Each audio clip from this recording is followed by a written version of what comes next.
This is Quinton Lowe, CSC 110, Winter 2019 for Mr. Wellman. This is exercise 13 for homework 6.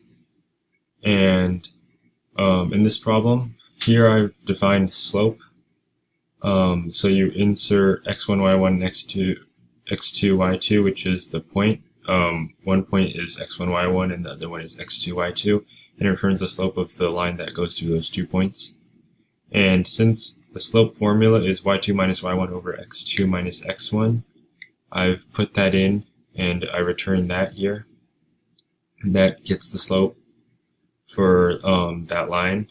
And for intercept, this returns the y-intercept of the line that goes to the point x1, y1, and x2, y2. And slope form is y equals mx plus b.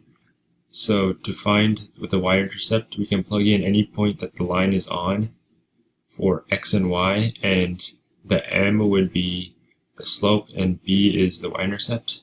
So we can solve for b in y equals mx plus b and plug in x and y as any point on the line, and m would be the slope.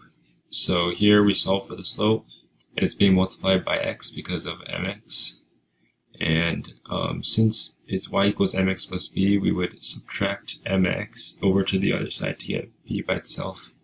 And that's why we have y1 minus, this is x and this is m. And we return that to get the y-intercept.